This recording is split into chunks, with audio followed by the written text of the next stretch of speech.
Pagtsagaan niyo yan. Mamingin sa mga friend ko ka. Isa. Thank you, sir. Yan. Magandang hapon po. Pasensya na po ha. Hindi ako dawan baklain. Oh.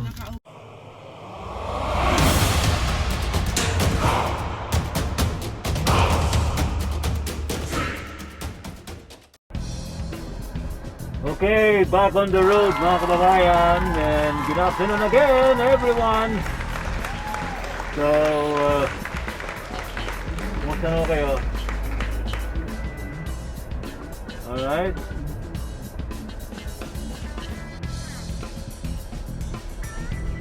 Kumusta na ho ba ang ating mga buhay-buhay? Okay. I think kailangan kong tumigil sa gilid ng ano rito ng Ross Boulevard to give some food to people here. Okay? Ayan.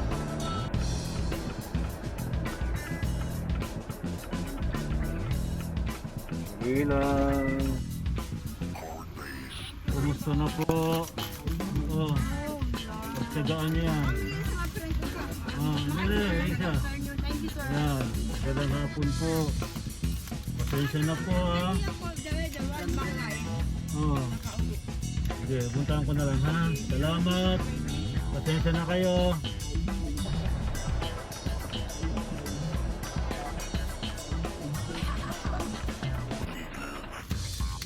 Ito manong, pasensya na kayo dyan manong. Salamat.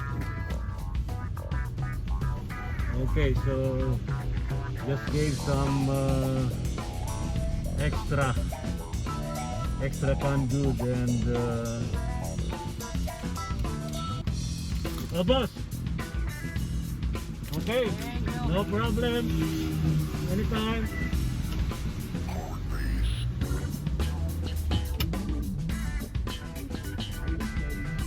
Yun, mga babayan. Siguro sa ating mga babayan, no, puntahan lang po ninyo itong lugar na to.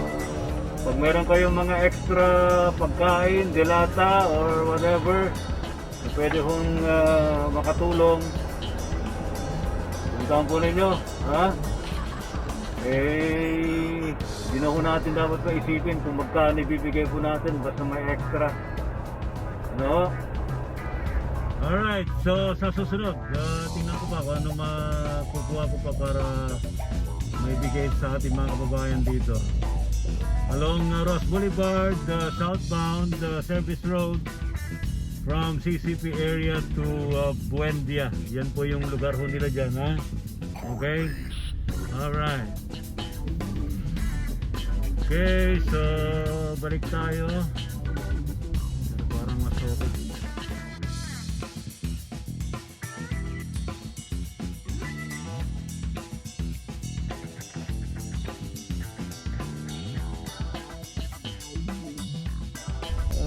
Effective May 16 ay naka ano tayo, modified ECQ ang Metro Manila. So of course ang mga paliwanag po tungkol dyan ay papakita po namin sa inyo yung video ho ni Secretary Harry Roque. Siguro ito na ha. Secretary Harry Roque, sir, take it away ha. Ikaw na po, ipaliwanag po ninyo ano ang difference ng enhanced community quarantine sa modified enhanced community quarantine and the general community quarantine. Ayan ha, pakipaliwanag po. Gagawin nating modified ECQ papunta sa GCQ at susunod po ang modified GCQ bago po tayo pagkaroon ng new normal. Wala na po yung ating normal na nalaman ng mga panahon bago mag-COVID-19 dahil habang wala pa pong bakuna, habang wala pang gamot sa COVID-19, magkakaroon na po tayo ng new normal. Ang strategiya natin, test, hanapin ang kalaban sa pamamagitan ng test. Trace, kinakailangan hanapin yung mga tao na nagkaroon ng contact sa isang tao na positibo sa COVID-19 at gamutin ang mga tao na mayroong COVID-19. Ang ating strategiya po, yung tinatawag nating National Action Plan sa COVID-19.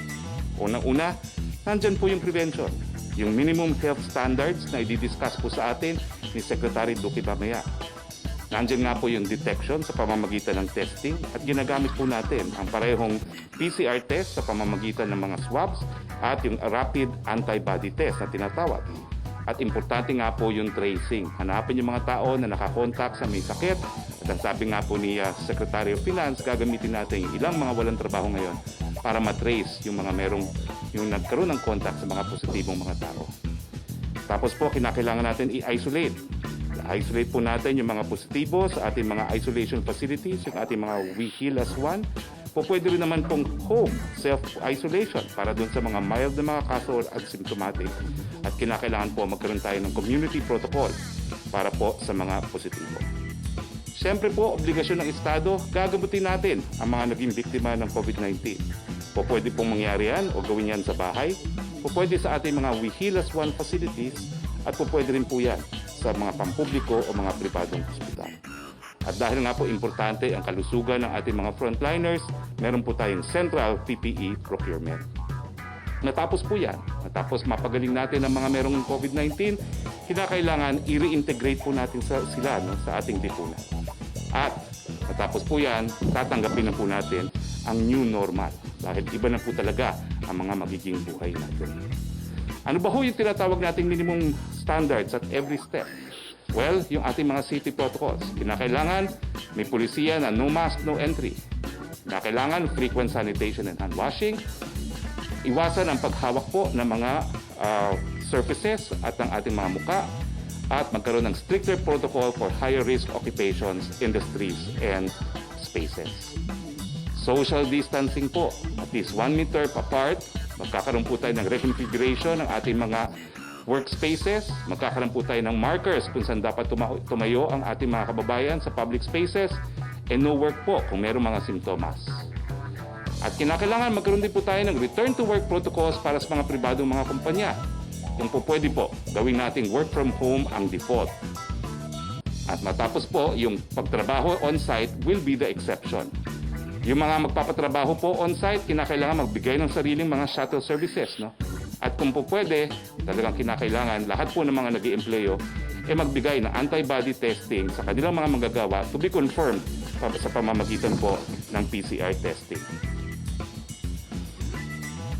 Yung ating transition po from ECQ to GCQ. Pag tayo po ay nasa ECQ, lahat tayo stay at home. Ngayong meron na tayong modified ECQ, stay at home pa rin po tayo 100%. At kapag meron na pong GCQ, stay at home pa rin yung mga vulnerable, yung ating mga seniors, at yung mga transmitters, yung ating mga kabataan. Paano naman po ang exercise? Ito po, mabuting balita, marami nagtatanong. Sa ECQ, hindi po allowed ang eksersisyo sa labas ng ating mga pamamahay. Pero sa modified ECQ, po pwede pong limited outdoor exercise allowed. Kasama po ng outdoor walk, yung paglalakad, jogging, pagtakbo, bisikleta, pero kinakailangan meron pong safety protocols gaya ng pagsusuot ng masks at 2 meter distancing. Gusto ko ng 2 million pesos, kaya... At syempre po, pag GCQ na, po pwede po yung limited contact sports gaya ng golf at tennis. Maraming matutuwa po dyan, pero sa GCQ po yun, ha? Uulitin ko, hindi pa po sa modified ECQ. Paano naman yung mga pagpupulong? Well, sa ECQ po, hindi pa rin po yan allowed. Sa modified ECQ, highly restricted. Ang pinakamarami pong pwedeng magpulong, 5 lamang. Pero sa GCQ, restricted pa rin po ang mga numero na pwede magpulong hanggang 10 lamang. Ano naman po yung pag-travel? Sa ECQ, wala pa po tayong pampublikong transportasyon. Wala tayong flights, walang domestic, at meron tayong limited international flights. Sa modified ECQ, wala pa rin pong pampublikong transportation. Wala pa rin po tayong domestic flights at limited pa rin ang ating international flights. Kontrolado pa rin po ang mga papasok na travel. Ito po ay limitado sa ating mga OFWs at mga returning Filipinos. Bagamat po pwede pong mag-biking and non-motorized transport na ini-encourage natin. Wala pa pong inter-island travel. Sa GCQ, magkakaroon na po ng public transport pero meron pong strict safe distancing at magkakaroon na po ng inter-island travel from GCQ to GCQ provided there will be safety protocols. Mga eskwelahan, sa ECQ po, sarado. Sa modified ECQ, sarado pa rin. Sa GCQ, skeletal workforce po to process yung mga requirements para sa mga estudyante at saka para po magprepara sa graduation at magprepara sa susunod na semestre. Ang mga tao pong magtatrabaho sa gobyerno, ito po, maraming tanong din. Sa ECQ, skeletal on-site and others po, work from home. Meron na pong guidelines na in-issue ang ating Civil Service Commission dyan. Sa modified ECQ, pareho pa rin po. Skeletal workforce pa rin ang mga taong gobyerno at kinakailangan work from home pa rin sang-ayon po sa Civil Service Circular. Sa GCQ, well, magkakaroon po tayo ng alternative work arrangements. Kinakailangan nga siguro masunod yung 40 hours of work pero may mga possibility na magkakaroon po tayo ng 4-day work week. Now, ano ho ba yung mga different phases as we move from ECQ to modified ECQ at GCQ? Well, sa populasyon po, sa ECQ, lahat ng tao nasa bahay. Sa modified ECQ, lahat ng tao pa rin po ay nasa bahay. Sa GCQ, yung mga vulnerable, yung mga seniors, at ang mga transmitters, ang kabataan, sa bahay pa rin po. Tapos, sa public transportation, well, ito po, sa ECQ, wala pong public transportation, maliban lamang sa mga shuttles para sa frontliners. Sa modified ECQ, wala pa rin pong public transportation, pero pwede po na mag-deploy ng mga shuttle buses, yung mga industriya na ina-allow na magtrabaho, at saka subject din po sa exceptions na ibibigay ng DILG tungkol dito. Ang mga public shuttle po dapat ibigay ng mga kumpanya. Kung pagmamaari po ng kumpanya, wala na kinakailangan na permit sa LTFRB, pero kung sila po uupa ng shuttle, kinakailangan kumuha ng permit sa LTFRB. Sa GCQ po pwede na yung mga tren, pwede na mga bus, mga jeepney, taxi, TNVS, tricycle, at public shuttle. Pero limited po ito. Ang capacity, kinakailangan 50%, at ang jeepney po, allow lang po yan kung walang mga bus dahil harapan nga po ang jeepney. Pero kinakailangan din po merong pagsuot ng mga masks at kinakailangan pa rin yung strict minimum health standards. Sa transportasyon pa rin, sa ECQ, company shuttle nga po, sinabi ko na yan. Sa modified ECQ, pareho po. At sa GCQ, pwede naman talaga yung mga private shuttle. Yung mga pribado, mga sasakyan, pwede po yan sa ECQ. Pero para po yan makapasok yung mga nagtatrabaho sa mga industriyang pinapayagang mag-operate. At ganyan din po ang rule sa modified ECQ. Bagamat papayagan na po siya sa GCQ. Ang mga bisikleta, hindi pa rin po pwede sa ECQ. Pwede na sa modified ECQ at sa GCQ. Mga motorsiklo, hindi po pwede sa ECQ. Pwede na po sa MECQ, pero dapat isa lang ang pasahero. At pwede rin po sa GCQ. Ang e-scooter, hindi po pwede sa ECQ. Isang tao po pwede sa MECQ at pwede na po sa GCQ. Ito po, ano ba ho yung mga guidelines pagdating sa construction na umiiral sa modified ECQ?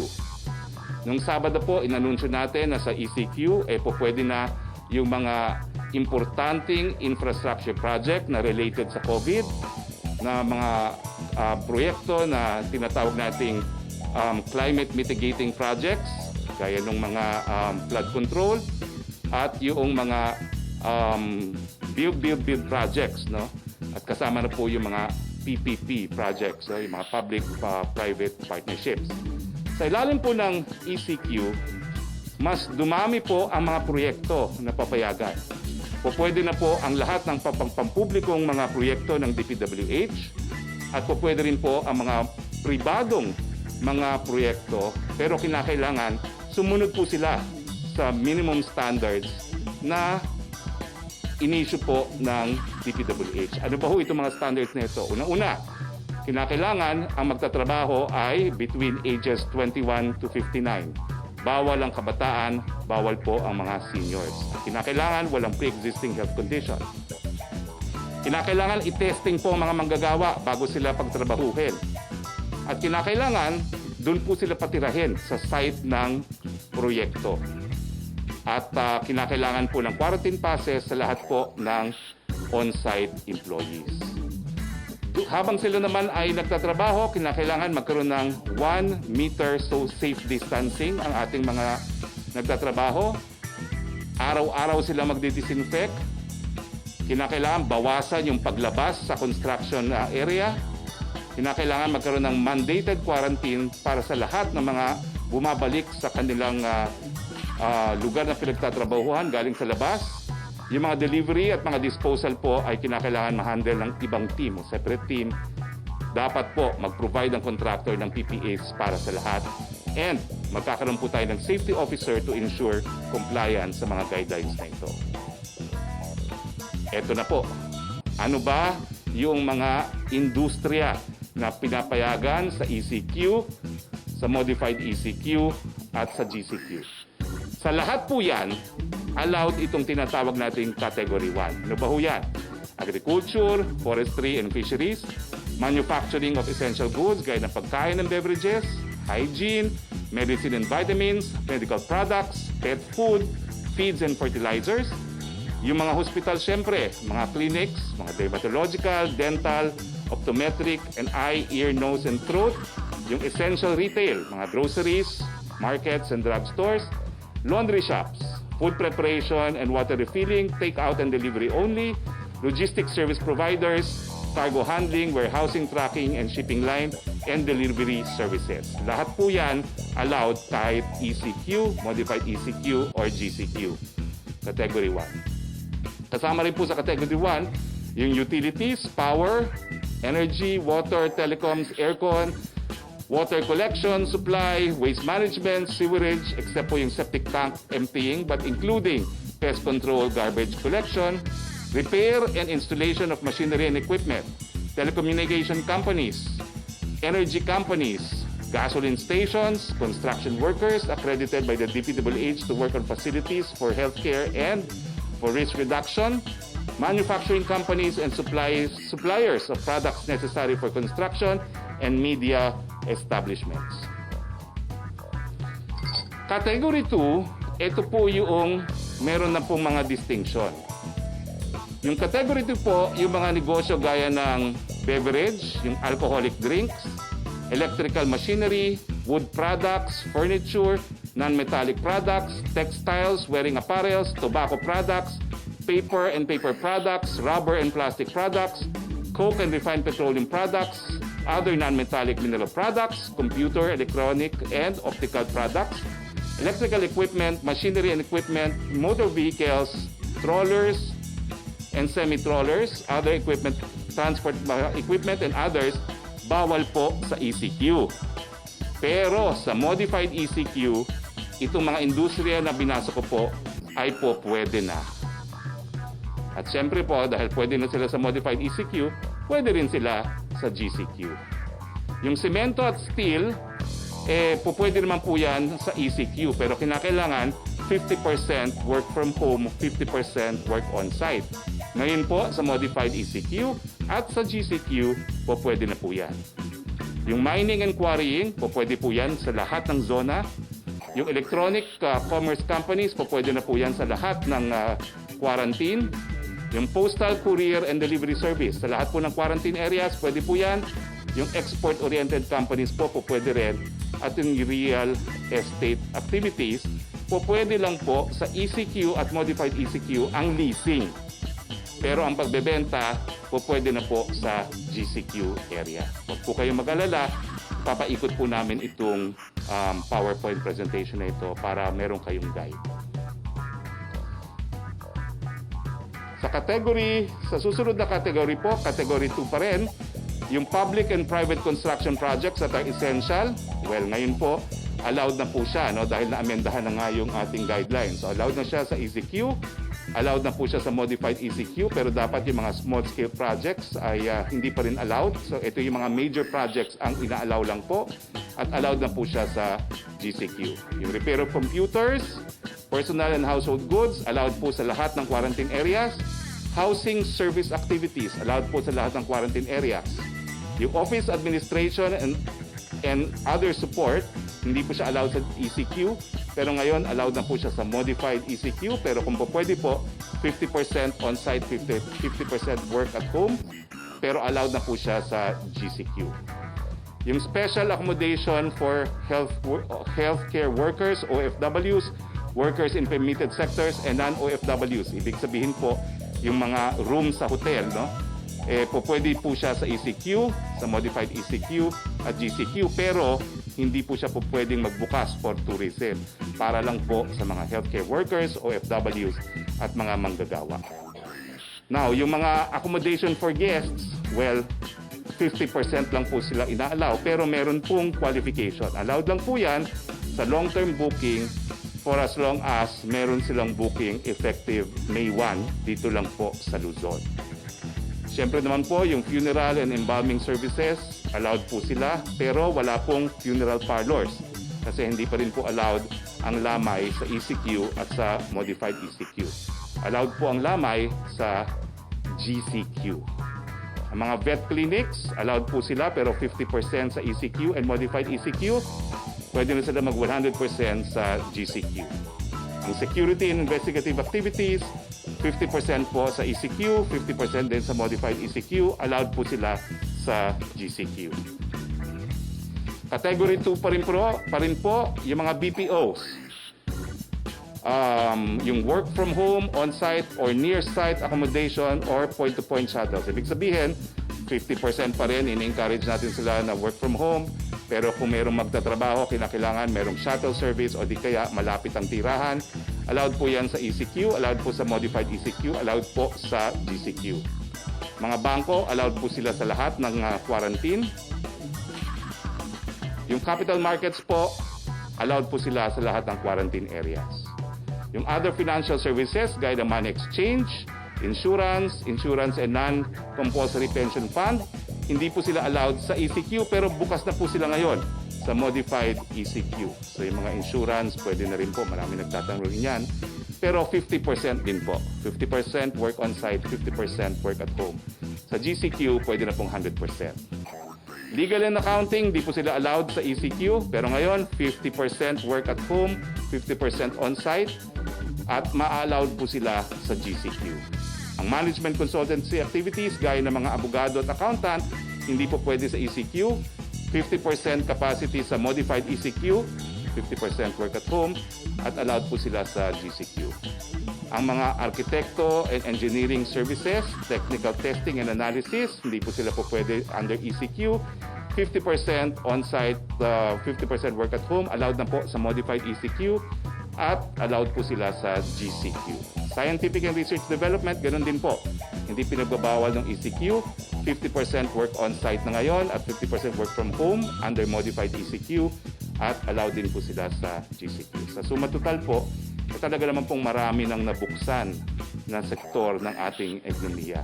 Sa category 3, ito po, karamihan nito, hindi po pwede nung ECQ.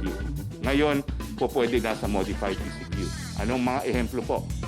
Advertising and market research, computer programming, publishing and printing activities, film, music, and TV production. Pero nakikita nyo po, yellow. Ibig sabihin, 50-50 pa rin. 50% work on-site, 50% work at home. Pero pag GCQ na, po pwede na po silang magtrabaho. 100% on-site. preferably, meron pa rin work from home. Yung rental and leasing, other than real estate po, yung mga rent-a-car, equipment for permitted sectors, allowed naman po yan sa lahat ng quarantine areas. Yung employment activities, yung mga recruitment and placement for permitted sectors, allowed po sila sa lahat ng quarantine areas. Yung other activities gaya ng photography, fashion, industrial, graphic, and interior design, allowed po sila 50-50 sa modified ECQ at allowed po sila sa GCQ. Ganun din po ang wholesale and retail trade of motor vehicles, motorcycles and bicycles, excluding their parts and components. Sa ECQ hindi po allowed. Ngayon po sa modified ECQ po pwede, pero 50-50 pa rin po. 50% work on site, work at home, at ma-allow na sila sa GCQ. Yung repair of motor vehicles, motorcycles and bicycles, hindi po pwede sa ECQ. 50-50 na ngayon under modified ECQ at allowed po sila sa GCQ. Ano pa po yung mga po pwede na ngayon sa modified ECQ na hindi po pwede dati? Yung malls and commercial centers, non-leisure only, in line with yung ating mga sinasabing mga guidelines, no? Yung 1 person for 2 square meters, yung wearing of mask, temperature check, at saka yung 26 degrees na temperatura, walang wifi. So, allowed po sila sa modified ECQ, pero partially allowed pa rin po yan. Ibig sabihin, 50% lamang. At ma-allow po sila sa ECQ. Ang dining, ang restaurant, allowed po sila, pero take out lang at saka delivery. Yan po ay under ECQ, modified ECQ, at GCQ. Although, pagdating sa GCQ, meron pong review na isinasagawa. Pero sa modified ECQ, delivery and take out pa rin po. Wala pang dine-in. Ang mga barbero at mga salon, paborito ni Joseph Morong, hindi pa rin po allowed. Pahabaan ng buhok. Mabuti na lang bionic hair ako. Anyway, ang mga hardware store, dati hindi po pwede po sa ECQ. Ngayon, 50% po pwede na sa modified ECQ at pwede na po sa GCQ. Ang clothing and accessories, dati bawal, ngayon po 50%. Ang mall-based government frontline services, ito po siguro yung mga NBI clearance, dati hindi po sa ECQ, ngayon 50%. Ang hardware stores, yun nga po, 50%. Ang bookstores and school and office supply stores po pwede na po 50% sa modified ECQ. Ang baby care supply store, 50% po allowed. Ang pet food and pet care supplies, dati bawal, 50% allowed na po ngayon. Ang flower, jewelry, novelty, antique at perfume shops, 50% allowed po ngayon sa modified ECQ at papayagan na sa GCQ. Ang mga toy stores, ito po ay para lang bumili ng laruan, hindi po pwede yung mga playgrounds and amusement area, no? Hindi pa rin po pwede yun, no? Pero yung mga toy stores mismo, 50% pwede na mag-operate sa modified ECQ at pwede na sila sa GCQ. Category 4, ito pa rin po yung kahit anong quarantine zone, bawal pa rin. Gyms, fitness studios, and sports facilities. Mag-ano na lang po kayo, mag-internet. Ako nagsusumba ako sa internet. Entertainment industries, cinemas, theaters, karaoke, bars, etc. Bawal pa rin po. Kid amusement industries, mga playrooms at rides. Libraries, archives, museums, and cultural centers, bawal pa rin po. Tourist destinations, bawal pa rin po. Travel agencies, tour operators, reservation service, and related activities, bawal pa rin po dahil wala naman pong commercial flights pa. Personal care services, mga massage parlors, naku natutuwa ang mga misis at saka mga sauna bath, sarado. Ang mga facial care and waxing, sarado din po. I'm sure walang misis ng mga sekretary na kasama natin ang natutuwa na sarado ang mga massage parlors. Hindi sila nagpupunta ron. Okay? Now, Thank you ho, Secretary Harry Roque sa mga paliwanag. At least kahit paano kahit paano iba nakahinga ng maluwag, ano ha. Pero it doesn't mean ho na tayo ho ay malaya na hong gumala-gala sa labas kapag effective na po itong modified ECQ dito po sa Metro Manila. Ha? Kung wala po mahalagang pupuntahan, and I think it's we have to stay at home, ano ho, ha? Ayan, ha? Ngayon, kung talaga naman kailangan lumabas, pwede. But so far, base po sa mga kuntil-butil na nasagap ko dun sa paliwanag ni Secretary Roque, pwede na mag-exercise. Pero very limited lang ho na area. May binabagid nga, pwede rin mag-bike ha? Pero siguro wag masyadong bike ng yung leisure cycling. Well, maybe at a very limited space. Pero hindi dapat na palagi, di ba? Sa mga tawag dito, sa mga condominium, sa mga village, ayan na. I-observe na lang po natin yon. Alright? Very limited. Ayan, very limited. Tumala ako sa checkpoint. Okay. So yun, isa sa mga kahit paano ay malaking bagay ay ito pong pagbabike and other exercises. So, tingnan na lang po natin mabuti po yung mga paliwanag po ng Secretary Harry Roque para naman kahit paano ay meron na po kayong idea. Yung public transport mukhang hindi pa masyado, siguro sa mga kinakailangan lang. Alright? Okay. So, that's it mga babayan. For now, habang bumibiyahe po sa kahabaan po ng Hilpuyat Avenue, mantakinunin nyo, marami na rin mga tao sa labas. Ano nangyayari dito? Tumatraffic na ba? Hoy, wala pang May 16. Yung modified ECQ po ay effective ng May 16. That will be on I think that will be on Monday, di ba? Yun yung modified ECQ. Okay? May isa lang na napansin dito dun sa pinakita sa slides ng Malacanang. I don't know kung na-overlook na kasi under ECQ, di ba, ikinakampanya nga nila na dapat mag-bike dahil sa pagbabike ay automatically may social distancing yun may social distancing yung pagbabike. Yung pagmumotor basta walang angkas, yun siguro na overlook lang. Pero kahit paano may pagbabago, kunti lang kunti lang yun ang maring maging pasehan natin. Pero siguro yun nga ho, lagi ko nga pong personally, lagi ko pong sinasabi, either it's ECQ or modified ECQ or general quarantine, community quarantine. Okay, siguro pairalin na lang po natin ang disiplina sa ating mga sarili. Hindi naman kinakailangan lumabas, kung di naman kayo frontliner, hindi kinakailangan lumabas, wag na, o diba? Wag na, sa bahay na lang muna, kami na lang ho muna ang lalabas.